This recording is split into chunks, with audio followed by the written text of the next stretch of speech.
विधायक जी का कोई क्वालिफिकेशन नहीं होगा और शिक्षक बनने के लिए बीपीएससी। पढ़ा लिखा युवा आज घूम रहा बाजारों में, अनपढ़ नेता दौरे पे है महंगे महंगे कारों में। ये व्यवस्था बदलनी होगी। जो व्यवस्था बिहार का देख लीजिए, बिहार का शिक्षा मंत्री का क्वालिफिकेशन देखिए, बिहार का डिप्टी सीएम का क्वालिफिकेशन देखिए, बिहार का मंत्री का क्वालिफिकेशन देखिए। ये कहीं क्वालिफिकेशन है क्या? ने बयान दिया है कि अगर गुणवत्तापूर्ण शिक्षा चाहिए तो ये नियमावली बहुत जरूरी है। वाह शिक्षा मंत्री जी, मैं आपको भी बहुत बहुत बधाई देना चाहता हूं। अच्छे शिक्षा मंत्री बनने के लिए रामायण और महाभारत पर टीका टिप्पणी नहीं किया जाता है। अच्छे शिक्षा मंत्री बनने के लिए शिक्षा व्यवस्था में सुधार करके आप चर्चा में आइएगा। मीडिया में बनने आप भी खूब बोले थे कि रामचरितमानस में ई है दोहा, बी है दोहा। अरे आपको ज्यादा दोहा का जानकारी के तो आपको कहीं ये कथावाचक बनना चाहिए था शिक्षा मंत्री आप। अरे जब बीपीएससी हम निकालेंगे तो शिक्षक ही क्यों, बीडीओ एसडीएम क्यों नहीं बनेंगे, डीएसपी क्यों नहीं बनेंगे? शिक्षक की क्या नौकरी रह गई भाई? बिहार के शिक्षक की क्या काम रह गया है? मैं बीपीएससी करके आऊं और घरे घरे जात गिनने जाऊं, मैं बीपीएससी करके आऊं घरे घरे वोटर आईडी कार्ड बनाने चले जाऊं, मैं बीपीएससी करके आऊं कौन खुले में शौच कर रहा है, कौन खुले में शौच नहीं कर रहा उसको भगाने चले जाएं, मैं बीपीएससी करके आऊं दारू खोजने चले जाएं। नमस्कार, आप देख रहे हैं आइन पिलाए, मैं सर्वोत्तम कुमार। अभी हमारे साथ हैं वीआईपी के प्रदेश प्रवक्ता पुरुषोत्तम कुमार जी। मैं आज इनसे जानना चाहूँगा कि जो 7वें चरण शिक्षक बहाली को लेकर के सरकार के द्वारा नया नियमावली बनाया गया 2023, उसके आने के बाद से जो विरोध के स्वर हैं वो लगातार बढ़ते जा रहे हैं। जो नियोजित शिक्षक हैं जिनको सरकार ने आश्वासन दे रखा था कि आपको वेतनमान किया जाएगा और राज्यकर्मी का दर्जा दिया जाएगा, लेकिन नया नियमावली आने के बाद से सभी लोग मायूस हो गए हैं, क्योंकि बीपीएससी के द्वारा एक और एग्जाम कंडक्ट करवाने के बाद ही आपको राज्यकर्मी का दर्जा दिया जाएगा। तो मैं आज इन्हीं मुद्दों पर बात करने के लिए हमारे साथ हैं वीआईपी के प्रदेश प्रवक्ता पुरुषोत्तम कुमार जी। पुरुषोत्तम जी, जब से 2023 नया नियमावली आया है, कहीं ना कहीं विरोध का स्वर जो है वो और मजबूत होते जा रहा है। बहुत दुख की बात है सर्वोत्तम जी कि आज हमारे बिहार के युवाओं के साथ वैसे व्यक्ति के द्वारा बिहार के युवाओं के भविष्य पर रोलर चला दिया गया जो युवाओं के रोजगार मांगने के बाद पे सत्ता में आए हैं। वैसे लोगों की उम्मीद टूट गया जो इस उम्मीद से इस सरकार को बनाया था कि आपकी सरकार आएगी, आपके पहली कलम से हमको रोजगार मिल जाएगा। मैं पूछना चाहता हूं आपसे, 7वीं चरण की अब होगी बहाली करते करते आपने यह नया नियम बना दिया। डीएड, बीएड, टीटी, सीटेट निकाल लिए, अब बीपीएससी निकाल के हम शिक्षक हो जाएं। अरे जब बीपीएससी हम निकालेंगे तो शिक्षक ही क्यों, बीडीओ एसडीएम क्यों नहीं बनेंगे, डीएसपी क्यों नहीं बनेंगे? शिक्षक की क्या नौकरी रह गई भाई? बिहार के शिक्षक की क्या काम रह गया है? मैं बीपीएससी करके आऊं और घरे घरे जात गिनने जाऊं, मैं बीपीएससी करके आऊं घरे घरे वोटर आईडी कार्ड बनाने चले जाऊं, मैं बीपीएससी करके आऊं कौन खुले में शौच कर रहा है, कौन खुले में शौच नहीं कर रहा उसको भगाने चले जाएं, मैं बीपीएससी करके आऊं दारू खोजने चले जाएं। कि ये कौन सी नियम है भाई? बिहार को आप मजाक क्यों बना कर रखे हैं? कभी कहते हैं कि शिक्षक को काम है दारू खोजवाओ, कभी शिक्षक से आप वोटर लिस्ट में नाम जुड़वाओ, कभी शिक्षक से जाति जनगणना कराओ, तो कभी जनसंख्या जनगणना कराओ, कभी खुले में शौच वाले को भगवाओ। ये क्या शिक्षक की व्यवस्था को आप कर दिए भाई? शिक्षक के काम था पढ़ाना, बच्चों को ये करना, तो आप शिक्षकों से इस तरह का काम करवा रहे हैं। आप करें कि नहीं? आप शिक्षक आप बीपीएससी करके होइएगा। तो मैं आपसे पूछना चाहता हूँ कि डीएसपी और एसडीओ को क्या होगा भाई? कोई भी व्यक्ति बीपीएससी जो निकालेगा वो काहे शिक्षक बनेगा?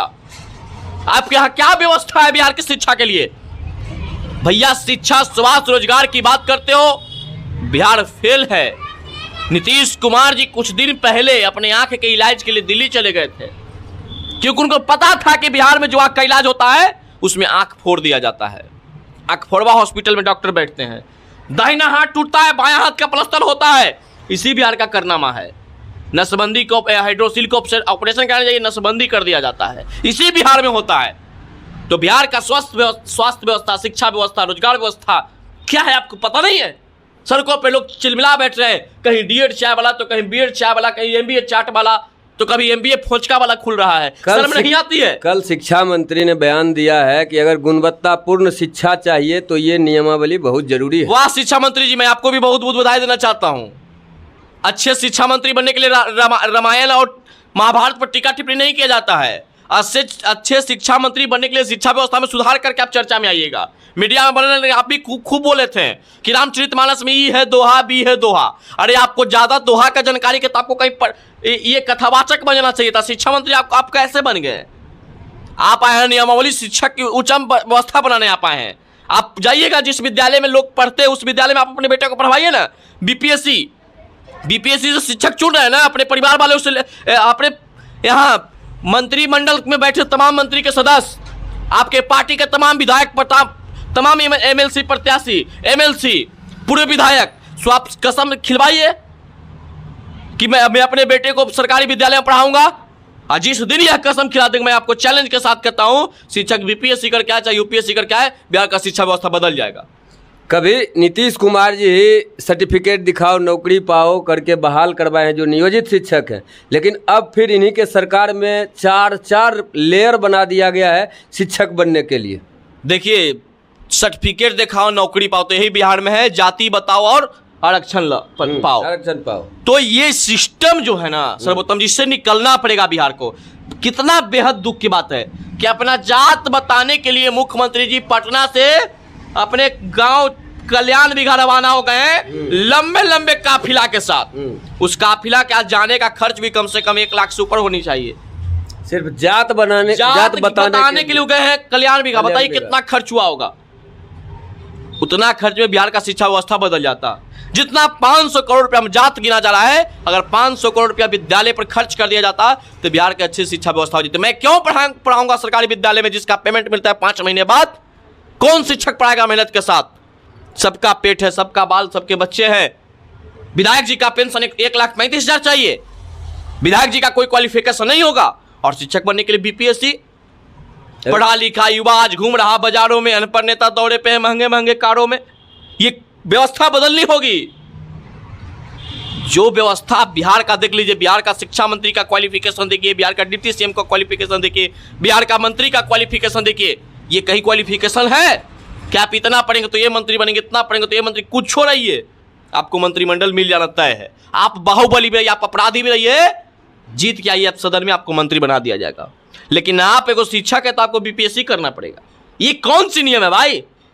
ये कैसी समानता का अधिकार है? मैं तो कहता हूं कि बिहार में फकीर हो या बिहार में अमीर हो, सबकी बेटा एक विद्यालय में पढ़ेगा। सबकी समान शिक्षा होनी चाहिए, सबकी समान स्वास्थ्य व्यवस्था होनी चाहिए। तब जाके बिहार का शिक्षा व्यवस्था, बिहार का स्वास्थ्य व्यवस्था बदलेगा, वरना ऐसे नहीं बदलेगा। इसीलिए तो नया नियमावली लाया गया है कि व्यवस्था जब सुधरेगा तब जाकर के। नियमावली में ये कहा गया कि बीपीएससी करके आइए शिक्षक बनिए। कहाँ ही कहा गया कि विधायक, एमपी और ये के बेटे पढ़ेंगे विद्यालय में? तो आप चाहते हैं कि इसके लिए भी कानून बने? ये हम चाहते हैं कि इसके लिए भी कानून बने। सबका समान शिक्षा होनी चाहिए, क्योंकि जब तक सबका समान शिक्षा नहीं होगा तब तक बिहार का शिक्षा व्यवस्था न बदला है न बदलेगा कभी। सबका समान वेतन भी होनी चाहिए। अब बताइए, जनता मालिक है, जनता मालिक का साइकिल का पंक्चर नहीं बनता है और जनता के अपने आप को नौकर करने वाले इनोवा कार से चलते हैं। तो ये मालिक शब्द का गाली है या नहीं है? बताइए। एक मालिक भी हमको करे, दूसरा के बाद हम लाठी से डंडा से पीट भी रहे हमारे मालिकों को। किसान नौजवान सब छात्र नौजवान के देख लीजिए, किसान के देख लीजिए, सब त्रासदी का जिंदगी झेल रहा है। इतनी बड़ी लू की व्यवस्था सरकार की तरफ से। कहाँ कैंप लगाया गया भाई पानी के लिए? पेयजल का कहीं व्यवस्था हुआ? यात्री आ रहे हैं हमारे बिहार में। बिहार में सिर्फ क्या है? तो दारू बंद। बिहार में क्या है? बालू बंद। बिहार में क्या है? लालू बंद। तो ये सिस्टम बदलना पड़ेगा। चलिए सर, आईएनपी लाइव से बात करने के लिए बहुत बहुत धन्यवाद। Thank you. आप सुन रहे थे पुरुषोत्तम जी को। इनका कहना है कि ठीक है 2023 नियमावली तो लाया गया है, लेकिन एक ऐसी व्यवस्था होनी चाहिए जिसके बाद से जो विधायक, सांसद हैं या जो डीएम, एसपी हैं, उनके भी बच्चे सरकारी विद्यालय में पढ़ें। तो आप तमाम खबरों के लिए बने रहिए आईएनपी लाइव के साथ। नमस्कार।